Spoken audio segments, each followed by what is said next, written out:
Hi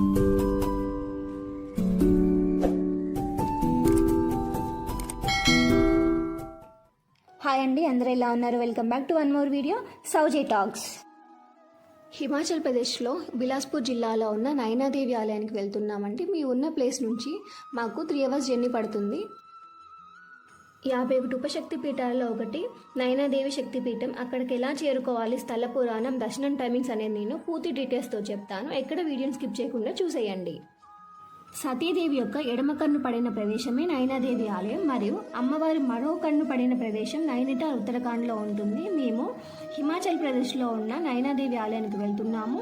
Shri Anandpur Sahib bus stand నుండి 17 kilometre దూరంలోను, railway station నుండి 30 kilometres దూరంలోను, Chandigarh airport నుండి 100 కిలోమీటర్స్ దూరంలో ఉంటుంది ఆలయం. ఆలయం చేరుకోవడానికి మన తెలుగు రాష్ట్రాల నుండి ట్రైన్ డీటెయిల్స్ నేను డిస్క్రిప్షన్లో మెన్షన్ చేస్తాను, చెక్ చేయండి. 15వ శతాబ్దంలో రాజా బీర్ సింగ్ ఈ మందిరాన్ని నిర్మించాలని చరిత్ర చెప్తుంది.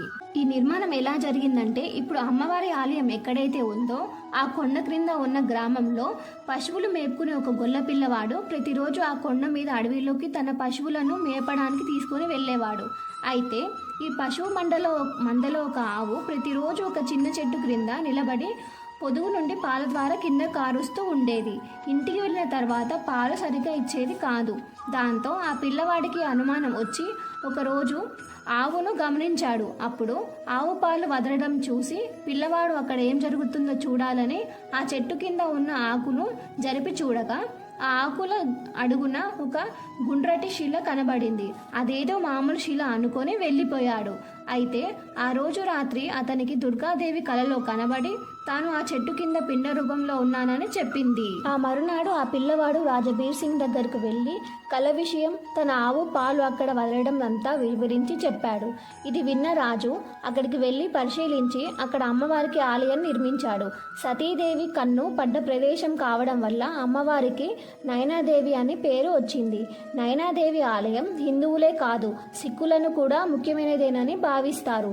ఎందుకంటే సిక్కుల 10వ గురువు అయిన గురు గోవింద్ సింగ్ మొఘలులతో యుద్ధం చేయడానికి వెళ్ళేటప్పుడు నైనాదేవి మందిరంలో యజ్ఞం చేసుకొని వెళ్ళి విజయాన్ని పొందాడు.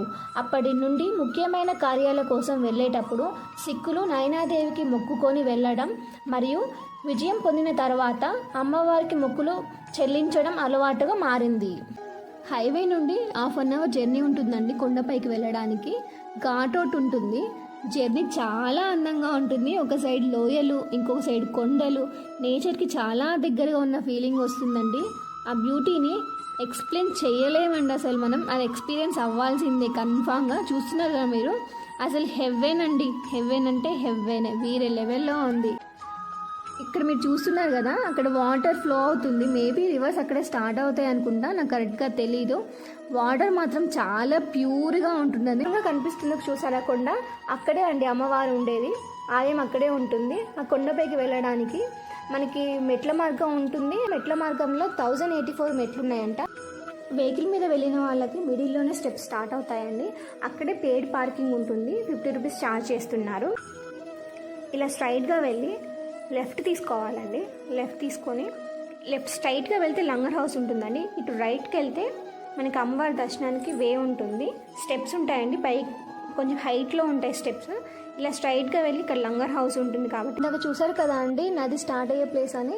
అది వాటర్ ఇక్కడ ఫ్లో అవుతూ ఉంటుందండి. అసలు వ్యూ చాలా అందంగా ఉంటాయండి.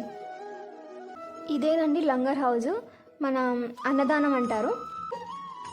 మేము వెళ్ళిన టైంకి మాకు ఆలు అన్ను బఠానీ పూరి పెట్టారండి టిఫిన్కి, బ్రేక్ఫాస్ట్లో.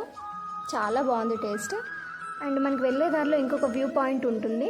చూడండి ఎంత బాగుందో అండి. అసలు చూసారు కదా, నింగి నేల కలిసిపోవడం అంటే ఇదేనండి. మెట్ల మార్గంలో వచ్చేవాళ్ళు ఇలా వస్తారండి. ఇందాక చెప్పాను కదా ఇంకొక దారి ఉందనేసి రైట్ సైడ్, వాళ్ళు కూడా ఇలాగే వస్తారు. ఇది అమ్మవారి సింహద్వారం అండి. లోపలికి కెమెరాస్ ఎలో లేవు, కాకపోతే ఆ రోజు రష్ తక్కువగా ఉందనేసి కెమెరాస్ని ఎలో చేశారు.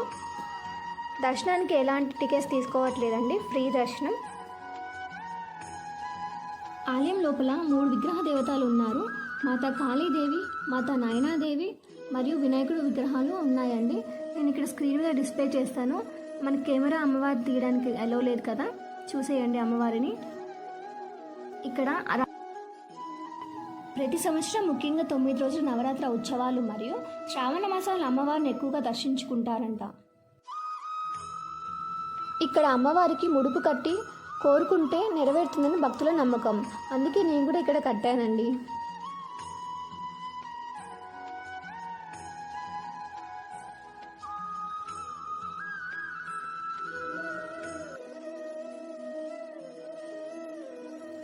ఇందాక చూపించాను కదా అండి రివర్ వాటర్, ఇవేనండి. చూడండి ఎంత ప్యూర్గా ఉన్నాయో. కలర్ కూడా చాలా డిఫరెంట్గా ఉంటుందండి.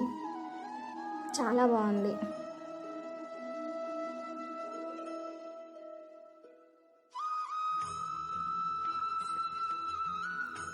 ఇక్కడితో మన నైనాదేవి ఆలయ దర్శనం కంప్లీట్ అయిపోయింది. నెక్స్ట్ హైవే నుండి లెఫ్ట్ తీసుకుంటే 2 కిలోమీటర్స్ దూరంలో విరాసత్ ఈ కల్సా అని పంజాబ్ మ్యూజియం ఉంటుందండి. లోపల చాలా అద్భుతంగా ఉంటుంది. లోపల ఎలా ఉందో కెమెరా ఎలా లేదండి. లోపలికి పిక్స్ని పెడతాను నేను, చూసేయండి.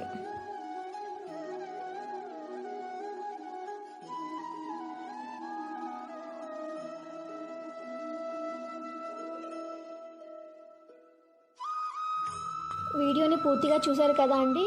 సబ్స్క్రైబ్ చేయడం మర్చిపోకండి. మీకు ఈ వీడియో నచ్చినట్టయితే లైక్ చేయండి, షేర్ చేయండి, కామెంట్ చేయండి. Thank you for watching.